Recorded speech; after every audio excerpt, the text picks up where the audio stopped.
ತಾಯಿ ಹೃದಯ ಅಂದರೆ ಏನು? ತಾಯಿ ಹೃದಯ ಅಂದರೆ ಅದು ತಾಯಂದಿರಿಗೆ ಇರಬೇಕು ಅಂತಲ್ಲ, ಗಂಡಸ್ರಿಗೂ ಇರಬೇಕು, ಎಲ್ಲರೂ ಮನುಷ್ಯರಿಗೆ ಎಲ್ಲರಿಗೂ ಇರಬೇಕು ತಾಯಿ ಹೃದಯ ಅಂದರೆ. ಅದಕ್ಕೆ ಒಂದು ಸಣ್ಣ ಕತೆ ಹೇಳ್ತೇನೆ. ಸೊ ಒಬ್ಬ ಹುಡುಗ ಒಂದು ಹುಡುಗಿಯನ್ನು ಲವ್ ಮಾಡ್ತಾ ಇರ್ತಾನೆ. ಇವಾಗಂತೂ ಅದಕ್ಕೇನು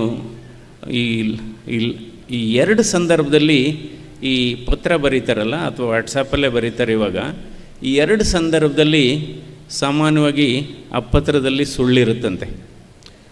ಒಂದು ಲವ್ ಲೆಟ್ರ್ ಬರೆಯುವಾಗ, ಇನ್ನೊಂದು ಲೀವ್ ಲೆಟ್ರ್ ಬರೆಯುವಾಗ.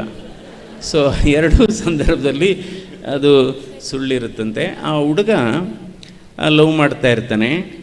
ಆವಾಗ ಅದೇನಾಗುತ್ತೆ, ಆ ಹುಡುಗಿ ಕೇಳ್ತಾಳೆ, ನೀನು ನಿಜವಾಗೂ ನನ್ನನ್ನು ಪ್ರೀತಿ ಮಾಡ್ತಾ ಇದೆಯಂತ ಖಾತ್ರಿ ಆಗಬೇಕಾದ್ರೆ ನಿಮ್ಮ ತಾಯಿಯ ಹೃದಯವನ್ನು ತಗೊಂಬರಬೇಕು, ನನ್ನ ಕೈಲಿಡಬೇಕು ಅಂತ.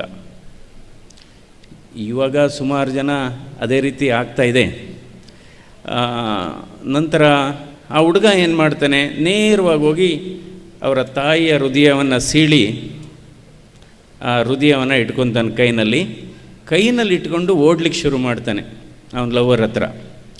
ಆವಾಗ ಆ ತಾಯಿ ಹೃದಯ ಇನ್ನೂ ಮಿಡಿತಾ ಇರುತ್ತಂತೆ. ಆವಾಗ ಆ ಹೃದಯ ಹೇಳುತ್ತಂತೆ, ಮಗ ನೀನು ನಿಧಾನಕ್ಕೆ ಹೋಗು, ಅದರ್ವೈಸು ಬಿದ್ದೋಗ್ಬಿಡುತ್ತೆ, ನನ್ನ ಹೃದಯ ನಿಂತೋಗ್ಬಿಡುತ್ತೆ. ಅದು ತಾಯಿಯ ಮಮತೆ. ಇವತ್ತು ಪ್ರಪಂಚದಲ್ಲಿ ನಾವು ಏನಾಗಿದೆ, ಶಿಕ್ಷಣ ಒಂದು ಭಾಗ. ಶಿಕ್ಷಣ ಇದ್ದ ತಕ್ಷಣ ಅವ್ರನ್ನೆಲ್ಲ ವಿದ್ಯಾವಂತರು ಅನ್ನೋಕ್ಕಾಗಲ್ಲ. Knowledge and degrees are not synonymous.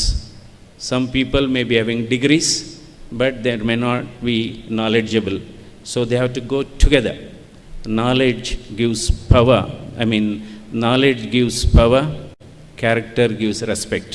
Knowledge gives power and character gives respect. So ಹೀಗಾಗಿ ಈ ಮಗುವಿನ ಮನಸ್ಸು, ಅದರಿಂದ ಇವತ್ತು ತಮ್ಮೆಲ್ಲರಿಗೂ ಕೂಡ ತಾಯಿ ಹೃದಯ ಇರೋದ್ರಿಂದಲೇ ಇವೆಲ್ಲ ಮಾಡಲಿಕ್ಕಾಗೋದು. ಇದೆಲ್ಲರೂ ಸಾಮಾನ್ಯವಾಗಿ ಮಾಡೋಕ್ಕಾಗೋದಿಲ್ಲ. ಈಗ ನೋಡಿ, ಹಣ ಇದ್ದವರೆಲ್ಲ ದಾನ ಮಾಡಲಿಕ್ಕೆ, ದೇಣಿಗೆ ಕೊಡಲಿಕ್ಕೆ ಆಗೋದಿಲ್ಲ. ಹೃದಯ ಇರೋರು ಮಾತ್ರ ಕೊಡಬೇಕಾಗುತ್ತೆ. ಇವತ್ತು ಹೃದಯ ಸಂವಾದದ ಸಂದೇಶ ಕೂಡ ಅದೇ, ಹೃದಯ ಇರೋರು ಮಾತ್ರ ಕೊಡಬೇಕಾಗುತ್ತೆ.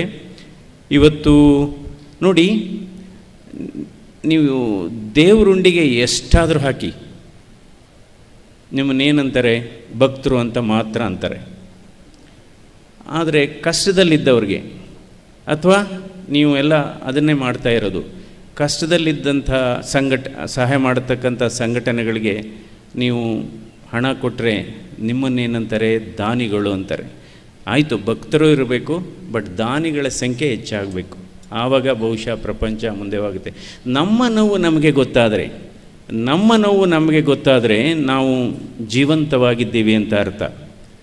ಆದರೆ ಬೇರೆಯವರ ನೋವು ಗೊತ್ತಾದರೆ ನಾವು ಮನುಷ್ಯರಾಗಿದ್ದೀವಿ ಅಂತ ಅರ್ಥ. ಸೊ ಅದರಿಂದ ತಾವೆಲ್ಲರೂ ಕೂಡ ಅದಕ್ಕೆ ಹೇಳ್ತೀವಿ, pain is a sign you are alive. Pain is a sign you are alive. Problem is a sign you are strong. Prayer is a sign you are not alone. So ಹೀಗಾಗಿ ಇವತ್ತು ಹಲವಾರು ಹೃದಯಗಳು ಇವತ್ತು ರೊಟೇರಿಯನ್ಸ್ಗೋಸ್ಕರ ಪ್ರಾರ್ಥನೆಯನ್ನು ಮಾಡ್ತಾ ಇದ್ದಾರೆ, ಪೂಜೆಗಳನ್ನು ಮಾಡ್ತಾ ಇದ್ದಾರೆ. ಅವರನ್ನು ಕೂಡ ನಾವು ನೆನೆಯುವಂಥದ್ದು. ಯಾಕೆಂದರೆ ನಾವು ಜಯದೇವ ಹೃದ್ರೋಗ ವಿಜ್ಞಾನ ಮತ್ತು ಸಂಶೋಧನಾ ಸಂಸ್ಥೆಯಲ್ಲಿ ನನ್ನ ಅವಧಿಯಲ್ಲಿ ಸುಮಾರು 75 ಲಕ್ಷ ಜನರಿಗೆ ಚಿಕಿತ್ಸೆಯನ್ನು ಕೊಟ್ಟಿದ್ದೇವೆ ಮತ್ತು 8 ಲಕ್ಷ ಪ್ರೊಸೀಜರ್ಸನ್ನು ಮಾಡಿದ್ದೇವೆ. 8 ಲಕ್ಷ ಪ್ರೊಸೀಜರ್ಸನ್ನು ಮಾಡಿದ್ದೇವೆ. Angiogram, angioplasty, stent, pacemakers, open heart surgeries, etcetera. ನನ್ನ ಗಮನಕ್ಕೆ ಬಂದಂಥ ಒಂದೇ ಒಂದು ರೋಗಿಯನ್ನು ಕೂಡ ಹಣಕ್ಕೋಸ್ಕರ ಚಿಕಿತ್ಸೆ ಇಲ್ಲದೆ ನಾನು ಕಳಿಸಿಲ್ಲ. ಸೊ ಅದರಿಂದ ಇದು ನಾವು ಎಷ್ಟು ಓದಿದ್ದೀವಿ ಅನ್ನೋದು ಮುಖ್ಯವಲ್ಲ, ನಾವು ಎಷ್ಟು ಪ್ರಶಸ್ತಿಗಳನ್ನು ಗಳಿಸಿದ್ದೇವೆ, ಎಷ್ಟು ಪಾರಿತೋಷಕಗಳನ್ನು ಗಳಿಸಿದ್ದೀವಿ, ಎಷ್ಟು ಸಾಧನೆ ಮಾಡಿದ್ದೀವಿ ಅನ್ನೋದು ಮುಖ್ಯವಲ್ಲ. ನಮ್ಮ ಓದು, ನಮ್ಮ ಶಿಕ್ಷಣ, ನಮ್ಮ ಸಂಸ್ಕಾರ ಎಷ್ಟು ಜನರ ಮನೆಯ ಬೆಳಕನ್ನು ಚೆಲ್ಲಿದೆ, ಎಷ್ಟು ಜನರ ಮುಖದಲ್ಲಿ ನಗುವನ್ನು ತಂದಿದೆ ಅನ್ನೋದು ಬಹಳ ಮುಖ್ಯವಾದದ್ದು.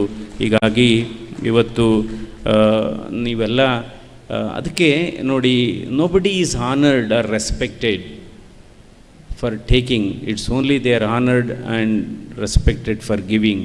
ಸೊ ಹಾಗಾಗಿ ರೋಟ್ರಿ ಬಗ್ಗೆ ನನಗೆ ಅತಿಯಾದ ಗೌರವ ಇದೆ. I have got highest respect for Rotarians for their wonderful selfless service. ಈ ಥರ that's a great thing. Shri BGS science and commerce PU college Sringeri 2025-26ನೇ ಸಾಲಿನ PUC ವಿಜ್ಞಾನ ಮತ್ತು ವಾಣಿಜ್ಯ ಕೋರ್ಸ್ಗಳಿಗೆ ಪ್ರವೇಶಾತಿ ಆರಂಭವಾಗಿದೆ. ಅತ್ಯುತ್ತಮ ಕ್ಯಾಂಪಸ್, ಸುಸಜ್ಜಿತ ಹಾಸ್ಟೆಲ್, ಕಲ್ಚರಲ್ ಆಕ್ಟಿವಿಟೀಸ್, ಸ್ಪೋರ್ಟ್ಸ್ ಜೊತೆಗೆ ಅತ್ಯಾಧುನಿಕ ವಿಜ್ಞಾನ ಪ್ರಯೋಗಾಲಯ, JEE, ನೀಟ್, KCET ತರಬೇತಿ ಒಂದೇ ಸೂರಿನಲ್ಲಿ ಲಭ್ಯ.